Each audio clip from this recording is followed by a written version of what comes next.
Vaza Jato voltou. Ontem, pouca gente ficou sabendo, mas teve uma Vaza Jato que foi no momento certo, porque foi logo um dia após o STF esmagar o Sérgio Moro no julgamento que tirou a delação do Palocci daquele processo do Lula em que a Lava Jato acusa ele de ter recebido propina da Odebrecht, sem prova nenhuma.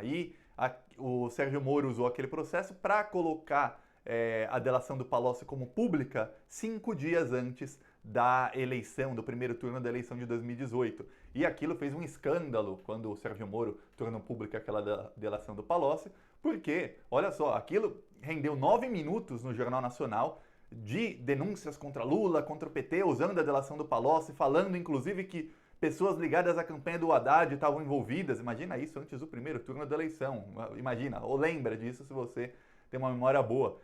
Também o Geraldo Alckmin chegou a usar a delação do Palocci 2 vezes nos programas eleitorais que fez para a TV. Isso também foi muito difundido nos grupos de WhatsApp bolsonaristas. O Bolsonaro usou isso para turbinar sua rede de fake news. Inclusive ficou parecendo uma coisa combinada entre o Moro e o Bolsonaro. Que era assim, o Moro faz essa delação para o bolsonarismo poder usar isso no WhatsApp com as fake news deles e aumentar o número de denúncias contra o PT para tentar, era o plano do Bolsonaro tentar ganhar ainda no primeiro turno. Não deu certo, mas o Bolsonaro ganhou no segundo. E aí a Vaza Jato de ontem mostrou o quê? Mostrou que nem os procuradores da Lava Jato conseguiram defender o Moro quanto a esse levantamento de sigilo, quer dizer, isso de tornar a delação do Palácio pública. Os procuradores da Lava Jato eles estavam discutindo um livro que eles escreveram e em um capítulo do livro eles queriam falar sobre isso, defender a Lava Jato e defender o Sérgio Moro e dizer que não. Tem sim justificativa, a gente não foi atrás do PT, não era perseguição. Eles não conseguiram, eles não discutiram e no fim os dois chegaram à conclusão, o Dallagnol e o Robito Pozzobon, como eles chamam de Robertson Pozzobon, chegaram à conclusão de que não dá, é indefensável o que o Sérgio Moro fez. É isso que a Vaza Jato de ontem mostra. Eu vou dar mais detalhes e vamos ligar isso com outras Vaza Jatos pra gente ver o tamanho dos crimes do Sérgio Moro e a casa vai começar a cair pro Sérgio Moro. Anota, a casa vai começar a cair para eles, porque o STF na terça-feira deu um alinhamento, assim, abriu caminho para tirar a suspeição do Sérgio Moro contra o Lula, quer dizer, para julgar que o Sérgio Moro era suspeito contra o Lula, desculpa, e para tirar as condenações do Lula. Esse caminho já foi aberto, assim, ó, tá uma avenida, tá pavimentado o caminho pro STF nessa direção. Mas antes de eu falar sobre isso, um segundinho. Se você é contra essa corja que deu um golpe na Dilma, deu um golpe em todos nós ao tirar o Lula da eleição e agora tá saqueando o Brasil junto com o Bolsonaro, ou alguns achavam que iam saquear o Brasil com o Bolsonaro, mas não conseguiram porque o Bolsonaro tá saqueando tudo sozinho. Mas você é contra essa corja toda? Um segundinho. Curte o vídeo e se inscreve no canal para fortalecer a oposição ao desgoverno e para fortalecer a esquerda, porque quando você se inscreve no canal, o YouTube vai mostrar os vídeos do canal pra gente que não é inscrito. O YouTube, além de mostrar o vídeo, o algoritmo entender que o vídeo tá bombando porque você se inscreveu a partir desse vídeo, o algoritmo do YouTube também tem alguns canais que ele considera referência, que são os canais que aparecem para pessoas que não são inscritas com mais frequência. E se você se inscreve no canal, o canal cresce, tem mais chance de virar um desses canais referência e de aparecer pra gente que não é inscrita no canal. E aí você ajuda muito na oposição ao desgoverno Bolsonaro, ao Sérgio Moro, a toda essa direita corrupta e a fortalecer a esquerda. Então, um segundinho, de graça você se inscreve e a gente aqui também faz ações contra o Bolsonaro, como por exemplo, vou mostrar, quem é inscrito no canal já viu várias vezes, mas quem não é não viu. Estamos colocando outdoors, esse foi colocado ontem em Curitiba contra o Bolsonaro. Hoje vai ter um outdoor nosso em São José dos Pinhais, no Paraná. Tem mais outros outdoors a caminho, estamos também fechando no Rio de Janeiro. Uma empresa de Natal a gente chegou a fechar, chegou a pagar, eles devolveram o dinheiro e falaram que não fazem outdoor contra o Bolsonaro. Dá para acreditar? E aí eu vi que essa mesma empresa fez um outdoor a favor do Bolsonaro e eu já falei com eles, eles vão ser obrigados a fazer um outdoor nosso em Natal contra o Bolsonaro. Eu vou pressionar até que façam. Então, estamos lutando contra o desgoverno, tanto nas redes quanto fora das redes. Então, um segundinho de graça você ajuda. E se quiser ajudar com os outdoors e tudo mais, você pode ser membro ou no primeiro comentário tem o link do Apoia-se para você apoiar. Tem conta bancária e tem outras maneiras de apoiar. Aproveita e me segue nas outras redes sociais. Agora vamos falar sobre a Vaza Jato. Olha só, a Vaza Jato mostrou o quê? A Vaza Jato mostrou uma conversa entre o Pozzobon e o Dallagnol, dois procuradores da Lava Jato. Okay? Os dois principais procuradores, talvez, da Lava Jato, ou pelo menos os dois que mais apareciam. O Dallagnol era o principal porque ele era o chefe da Força Tarefa, e Pozzobon era um dos que mais apareciam. Eles estavam conversando sobre a parcialidade do Moro na Lava Jato. Aí eles estavam tentando defender duas coisas que o Moro fez. A primeira foi levantar o sigilo da delação do Palocci. Levantar o sigilo quer dizer tornar essa delação pública 5 dias antes da eleição. Aí eles estavam discutindo sobre isso, aí o Pozzobon tentou achar alguns argumentos, falando com o Dallagnol. Ele falou, olha, a gente pode falar que isso era necessário porque a defesa do Lula precisava ter acesso a toda a delação para poder se defender disso. Só que não fazia sentido, e ele mesmo contra-argumentou, porque a delação do Palocci, o próprio Sérgio Moro tinha dito que essa delação não seria usada naquele processo. Então, olha o que o Sérgio Moro fez. Ele tornou pública, 5 dias antes da eleição, uma delação que ele já tinha decidido que não seria usada naquele processo. Então, para que ele tornou pública? Exatamente, para criar um fato político. E aí, o Pozzobon ele começa a listar os argumentos e ele fala, não cola, não está colando, nenhum dos argumentos que ele usava colava. Aí, quando ele finalmente conseguiu uma linha de raciocínio, que ele falou, olha, a gente pode falar que a defesa do Lula precisava dessa delação e que, como essa delação tinha sido anexada ao processo 3 meses antes e estava acabando o prazo para as alegações finais, ele tornou a delação pública, não tinha como fazer isso depois da eleição, tinha que ser naquele momento.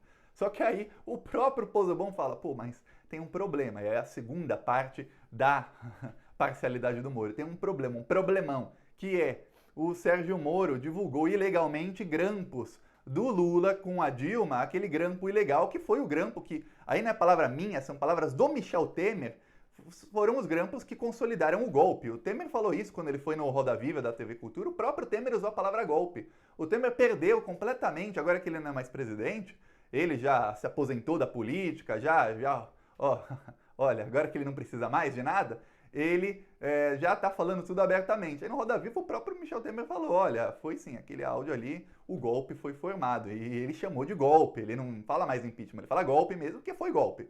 E aí, também outros juristas, vários, dizem, o golpe foi formado no dia em que o Lula não pôde ser ministro, porque o Sérgio Moro divulgou um áudio ilegal, aquele áudio foi ilegal, a vaza-jato anterior, uma vaza-jato de setembro do ano passado, de quase um ano atrás, mostrou o quê? Que o Sérgio Moro e os procuradores da Lava Jato, eles sabiam que aquele áudio era ilegal, porque a Polícia Federal podia gravar áudios do Lula, podia gravar até certo horário, até acho que meio-dia, e aquela ligação foi a 1h04 da tarde, foi 1 hora depois do prazo que o próprio Sérgio Moro estipulou. O Sérgio Moro assinou, falou, não gravem mais, vocês não podem mais gravar, não podem mais transcrever as conversas, não podem mais fazer nada.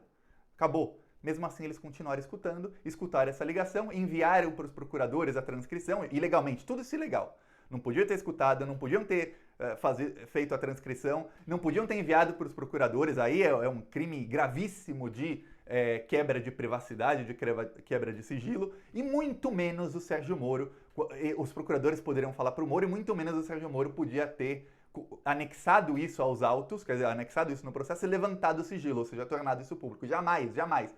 Inclusive o Sérgio Moro levou um esporro público do Teori Zavascki, que era o relator da Lava Jato no STF. Mas o Teori Zavascki deu um esporro público no Moro e não fez absolutamente nada. Nada. O Teori Zavascki, inclusive, morreu de uma morte bem estranha, que até hoje eu, Thiago, e ainda não é crime falar opinião aqui no Brasil, eu, Thiago, acho que ele foi assassinado, Teori Zavascki. Comenta aí a sua opinião, se foi ou não. Inclusive o Teori Zavascki morreu num avião que era incaível, até fiz um vídeo aqui que liga a morte do Teori Zavascki, a facada do ADL no Bolsonaro, o clube de tiro que é frequentado pela família Bolsonaro e outras coisas. Fiz um vídeo aqui, eu posso até deixar o link na descrição.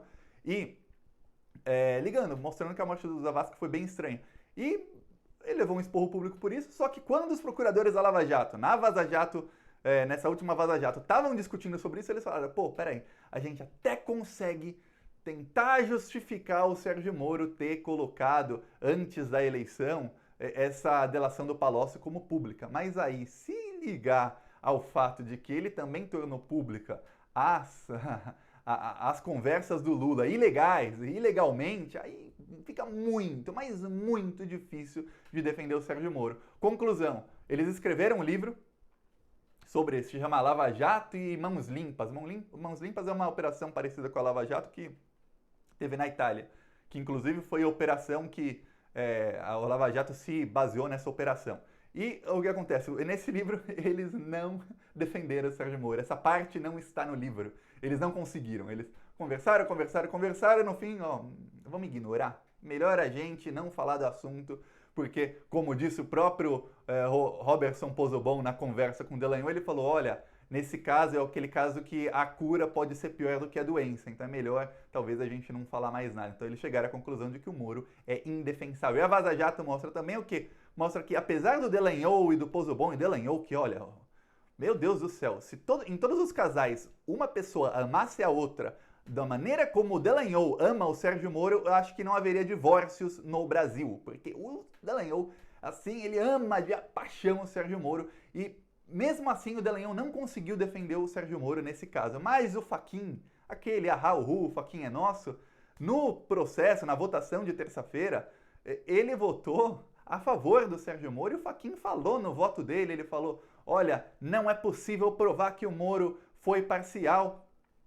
E ele dá os motivos, ele fala que não é possível provar que o Moro foi parcial porque o processo a delação do Palocci tinha sido anexada muito antes e também negou o recurso do Lula, falando que o Lula entrou com habeas corpus para tirar essa delação e que não deveria ser um habeas corpus, deveria ser um outro tipo de requerimento da defesa do Lula e negou. O Fachin conseguiu defender o Moro melhor do que o Dallagnol e do que o outro procurador da Lava Jato, o Pozzobon, para você ver um alinhamento, nível de alinhamento do Fachin com o Sérgio Moro. E tem uma coisa, o Fachin, quando ele foi escolhido pela Dilma, olha só, péssimas as escolhas do PT. Eu até acho que se um dia o PT voltar a ganhar a eleição, não deixe o PT escolher ministro do STF e nem procurador-geral da República, que as escolhas dele são péssimas. Péssima, é uma pior que a outra, só escolhe traidor. Parece que assim, tá tatuado, traidor na testa, o PT fala, é esse que eu quero, o cara que vai me trair. Porque todos eles, não tem um que não traiu o PT, que não rasgou a lei pra ferrar o PT. E o Fachin é um deles. O Fachin, antes de ir para a Suprema Corte, ele era um advogado de casos de família, de casos assim, ele defendia a família, defendia pessoas mais pobres e tudo mais. E aí, quando surgiu uma vaga na Suprema Corte, que se eu não me engano foi a vaga do Joaquim Barbosa, que saiu da Suprema Corte, assim, de repente, ele não tinha idade para se aposentar, ele falou, não quero mais, e saiu, o Fachin começou a fazer campanha, pagar dinheiro dele mesmo, para fazer campanha para ir para o STF. E aí a Dilma escolheu um cara que fez campanha, imagina qual é a intenção de um cara que gasta dinheiro para fazer campanha para ir para o STF. Imagina, a Dilma escolheu ele para o STF, deu 3 meses. Uma outra Vaza Jato mostrou que 3 meses depois dele ser escolhido, o Dallagnol falou, amigos, caros, lá no grupo Filhos do Januário é o procurador maior, quem começou a Lava Jato é o Januário Paludo, e o grupo onde eles se conversavam se chama Filhos do Januário, porque o Januário tem idade para ser pai de todos os outros procuradores. E o Januário, inclusive, está sendo investigado por ligações e por receber propina do doleiro Dário Messer, que é do caso Banestado e também tem ligações na Lava Jato, só para ver quem é esse pessoal. Pois bem, a Vaza Jato mostrou o Dallagnol indo lá no grupo e falou, cara, eu tive uma conversa muito produtiva com o Fachin. Olha, o Fachin é nosso. E daquele dia, o Fachin passou a rasgar a lei, rasgar a Constituição. A lei não vale absolutamente nada para o ministro Edson Fachin. Onde a gente vê lei e fala assim, ó, isso aqui é o código do país, código penal tem que respeitar, senão você vai preso se não respeitar o código penal. Essa é a Constituição do Brasil, a gente tem que respeitar porque é a nossa lei grande, a lei magna, é a maior lei que tem no Brasil, é a Constituição. A gente fala, temos que respeitar. O Fachin, ele pensa aqui, não, aqui é um monte de letrinha e um monte de frase, é um monte de coisa, essa lei aqui, Constituição, em que eu posso tentar pegar um trecho para ferrar o PT. É assim que o Fachin vê a lei. Código Penal, pô, peraí, aqui é o lugar onde eu vou quando eu preciso ferrar o PT para pegar um trecho fora de contexto para ferrar o PT. É isso que o Fachin faz. Ele rasga qualquer interpretação da lei para ferrar o PT. Inclusive o Fachin, ele era sobre casos familiares, assim, casos de direito civil, e ele pediu, quando o Teori Zavascki foi assassinado, e eu posso falar que foi assassinado porque a gente ainda tem liberdade de expressão no país, o Fachin pediu para ser relator da Lava Jato, que é um caso complexo, um caso criminal. A Lava Jato só tem crimes, é um processo criminal. Aí vem um cara que é especialista em direito civil, e para quem não está muito ambientado com direito, com advogados, juízes, com esse tipo de coisa, no direito, quando o cara vira advogado, quando ele vira juiz, ele tem sempre uma especialidade. Claro que pode ter mais de uma, tem gente que entende um pouco de tudo, mas sempre tem uma especialidade. Ah, direito tributário, direito civil, direito penal, direito constitucional. E o cara é especialista nisso, ele não sabe muito do resto porque ele estuda aquela parte. E as ramificações daquela parte, ou tudo que tem a ver com aquilo. O Fachin era do direito civil, aí ele pega o caso mais complexo da história do país de direito penal, que é a Lava Jato, e ele vira relator desse caso no STF. Aí eu pergunto, isso é alguém que tá com boas intenções? Ou é alguém que simplesmente queria fazer fama? Ou é alguém que queria simplesmente, o Fachin é nosso, alguém que queria simplesmente ajudar os amiguinhos do Ministério Público Federal e ajudar o amiguinho juiz Sérgio Moro, como vem fazendo até hoje? Comenta aí a sua opinião. E a Vaza Jato mostra que o Fachin está completamente com a Lava Jato e não há possibilidade nenhuma do Fachin mudar de lado. O Fachin tá com a Lava Jato e já era. O Fachin, como disse o Dallagnol, o Fachin é nosso. Ele é do Dallagnol, ele é do Sérgio Moro, eles são assim e eles vão cair juntos. Vão todos chorar juntos porque a coisa vai ficar feia para o Sérgio Moro, porque o STF já pavimentou o caminho e olha, aconteça o que acontecer, o STF vai declarar o Moro suspeito de julgar o Lula e vai anular as condenações do Lula. E aí, ó, o caminho para o Moro ser preso porque o Moro está em briga com o Bolsonaro, lembre-se disso.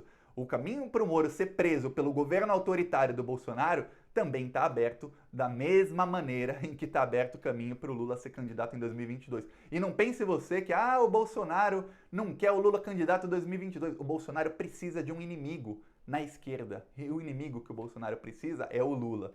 E o Lula ficando elegível, não estando mais inelegível, podendo participar de eleição, mesmo que no fim eles tentem algum golpe, é bom para o bolsonarismo. Então o Bolsonaro quer ter um inimigo à altura, porque é assim que ele se fortalece. Os fascistas sempre precisam de um inimigo. Se não tiver inimigo, ele cai.